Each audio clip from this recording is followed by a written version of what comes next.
Hi friends, இன்று ஸ்ரீ ராமானுஜரின் புனரவதார புருஷரான ஸ்ரீ மணவாள மாமுனிகள் பரமபதம் எய்திய திருநாள் ஸ்ராத்த திதி மாச சுக்லபக்ஷ துவாதசி ருத்ரோத்காரி ஆண்டில் இந்த நாளில்தான் பெரிய ஜீயரான மாமுனிகள் திருநாட்டுக்கு எழுந்துருளினார்.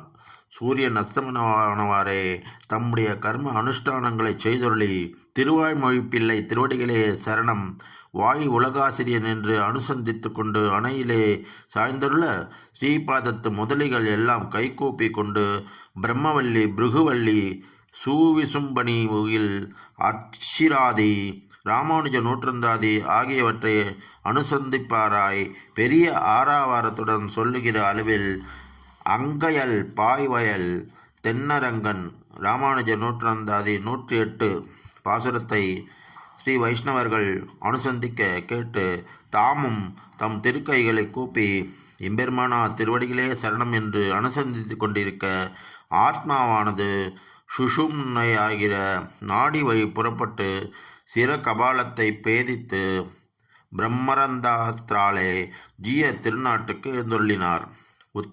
உத்தம நம்பி மூலமாக அரங்கன் தாம் அரைச்சி வந்த சாற்றி கழித்த பீதக வாடையான சிவப்பு பட்டினையும் அவன் திருமார்பணிந்த வனமாலையையும் ஒரு பொத்தட்டிலே வைத்து கோயில் மரியாதையுடனே சகல வாத்திய கோஷங்களுடனே சகல பரிவாரர்களையும் உடன் அனுப்பி மடத்து வாசலுக்கு அனுப்பி கோவிலின் மூலஸ்தானத்தில் தான் மட்டும் தனித்திருந்து துக்கித்து அதனால் அவனது திருமேனி கருத்து வாடியபடி இருக்கிறான். ஆச்சாரிய சுவாமிகள் திருநாட்டுக்கு எழுந்தருளிய நாளை தீர்த்த தினம். ஆச்சாரியரின் நினைவை போற்றி அவரது ஸ்ரீபாத தீர்த்தம் சுவீகரித்து கொள்ளதால் திருவத்தியாயனம் தீர்த்த பரிபாலனம். ஆச்சாரியர் நினைவை போற்றி திருவாய்மொழி அத்தியனம் செய்வதால் சேவிப்பதால் என்று வைணவ சம்பிரதாயத்தில் அனுஷ்டிக்கப்படுகிறது. சாதாரணமாக சிராத்தம் திதி திவசம் என்று எனப்படுகிறது. மாமுனிகள் ஒருவருக்கே தனி மகத்துவம். ஒருவருடைய திரு அத்தியனம் தீர்த்தம் திதி அவருடைய நேரடி சந்ததி குமாரர் அல்லது நேரடி சீடரால் மட்டுமே அனுஷ்டிக்கப்படுகிறது. எனவே ஆழ்வார்கள் ராமானுஜர் மற்றுள்ள ஆச்சாரியர்களுக்கு நேரடி சந்ததி சீடர் இன்று இல்லாததால் அவர்களுக்கு திருவத்தியனம் அனுஷ்டிப்பதில்லை. மணவாள மாமுனிகள் 577 ஆண்டுகளுக்கு முன்னர் பரமபதம் எழுதியிருந்தாலும் அவருடைய நேரடி சீடர் இன்றும் எழுந்தருளியிருக்கிறார், என்றும் எக்காலத்திலும் இருப்பார். அவர் நமது ஆச்சாரியருக்கு ஆண்டுதோறும் திருவத்தியாயனம் செய்கிறார். மணமாள மாமுனி ஜீயரின் மாமுனிகளின் மகத்தான அழகிய மணவாள சீடர் ஸ்ரீ ரங்கநாத பெருமாளே ரங்கநாயகம் என்னும் பாலகன் வடிவில் வந்து மாமுனிகளை தம் ஆச்சாரியராக ஏற்றுக்கொண்டார். திருவாய்மொழிக்கு நம் பிள்ளையின் ஈடு வியாக்கியானத்தை மணவாள மாமுனிகள் திருவாயால் செவியுற விரும்பிய அழகிய மணவாளர், அதாவது நம்பெருமாள், ஒரு வருடம் தம்முடைய உற்சவங்கள் அனைத்தையும் நிறுத்தி வைத்துவிட்டு மாமுனிகளிடம் சிரத்தையாக ஈடு வியாக்கியானம் கேட்டார். வியாக்கியானம் முடியும் சாற்றுமுறை தினத்தில் நம்பெருமாளே ஒரு பாலகனாக உருவெடுத்து வந்து மாமுனிகளை ஆச்சாரியராக ஏற்றுக்கொண்டதற்கு ஆச்சாரிய சம்பாவனையாக ஒரு தனியனை சுவடியில் எழுதி சமர்ப்பித்தார். அந்த தனியனை நாம் அனைவரும் நாளும் அனுசந்திக்கும் ஸ்ரீ சைலேச தயாபாத்திரம் தீபக்யாதி குணார்ணவம் யதீந்திர பிரபணம் வந்தே ரம்ய ஜாமாதரம் முனிம். ஸ்ரீ சைலேசர் என்று அழைக்கப்படும் திருவாய்மொழி பிள்ளையின் எல்லையற்ற கருணைக்கு பாத்திரமானவரும் வைராக்கிய குணங்கள் நிறைந்த சமுத்திரம் போன்று இருப்பவரும் எதிராஜரான ராமானுஜர் மீது அளவு கடந்த பக்தி நிறைந்தவருமான அழகிய மணவாள மாமுனிகளை வணங்குகிறேன். ஒரு சீடர் ஆச்சாரியருக்கு செய்ய வேண்டிய சிஷ்ய இலட்சணமான 5 கடமைகளையும் செவ்வனே நடத்தினார் நம்பெருமாள். 1. தனியன் சமர்ப்பித்தல். ஆச்சாரியர். 2. ஆச்சாரியர் கீர்த்தியை எங்கும் பரப்புதல். எல்லா திவ்ய தேசங்களிலும் பெருமாள் கோயில்களிலும் தீபாராதனை தொடங்கும் முதலிலும் சாற்று முறையின் போது முடிவிலும் தம் ஆச்சாரிய தனியனான ஸ்ரீ சைலேச தயாபாத்திரம் சேவிக்க வேண்டும் என்று நியமித்தார். மடங்கள், ராமானுஜ கூடங்கள், ஆச்சாரியர்கள், பாகவதர்கள் திருமாளிகைகளிலும் நாளும் சேவிக்கப்படுகிறது. 3. ஒரு சீடர் தனக்கென்று எந்த உடைமையும் சொத்தும் இல்லை என்றும் எல்லாம் ஆச்சாரியர்களுடையதே, தாம் அனுபவிப்பதை எல்லாம் அவர் கிருபையால் தந்தருளியது என்றும் நிஷ்டையில் இருத்தல். எனவே தம் உடைமைகளை எல்லாம் ஆளும் நிர்வகிக்கும் ஆதிசேஷனையே மாமுனிகளுக்கு தந்துவிட்டார் அரங்கர்.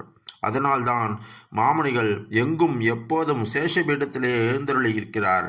ஆதிசேஷ அவதாரமான ராமானுஜருக்கே இல்லாத சேஷாசனத்தை மாமுனிகளுக்கு கொடுத்து அருளினார். 4. ஆச்சாரியருடைய திருநாமத்தை சீடர் தரித்தல்.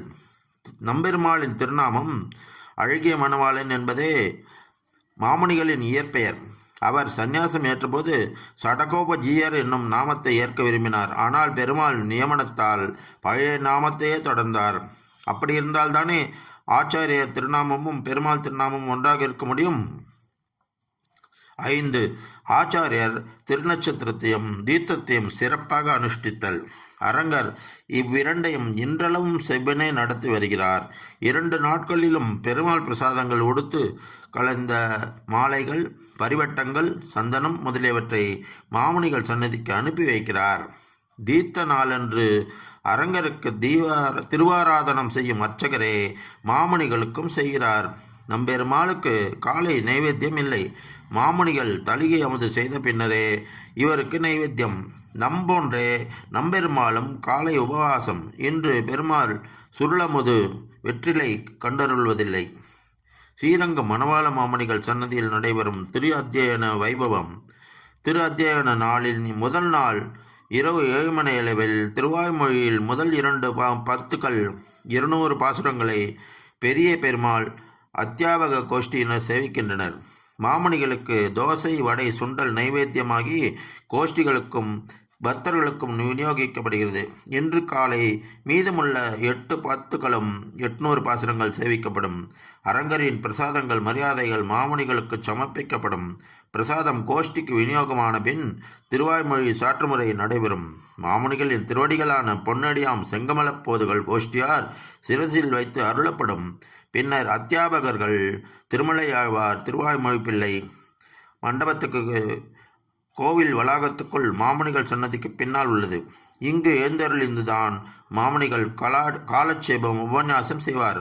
இந்த மண்டபத்தில் இருந்தே மாமுனிகள் பரமபதம் எழுதினார் அங்கு கொண்டு செல்வார்கள். அங்கு அவர்கள் கோவில் திருவாய்மொழி ராமானுஜ நூற்றந்தாதி, உபதேசரத்னமாலை, திருவாய்மொழி நூற்றந்தாதி சேவிப்பார்கள். அதன்பின் மாமுனிகள் சந்நிதியில் சாற்றுமுறை, அனைவருக்கும் தீர்த்தம், பொன்னடியாம் செங்கமலப் போதுகள், தொட்டி பிரசாதம், தயிரன்னம் சாதிக்கப்படும்.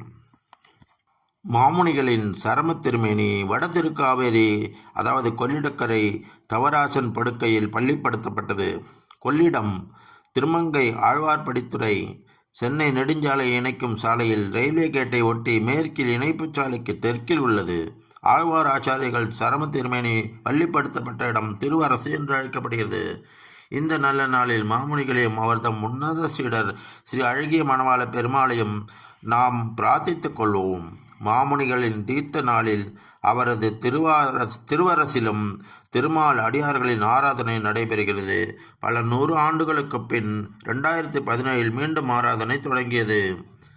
ஆசிலாத மணவாள மாமுனி அண்ணல் பூமியுரு ஐப்பசியில் திருமூலம் நேசனாளது வந்து அருள் செய்த நம் திருவாய்மொழி பிள்ளைதான் ஈசனாகி 73 ஆண்டு எவ்வுயிர்களையும் உய்வித்து வாழ்ந்தனன்.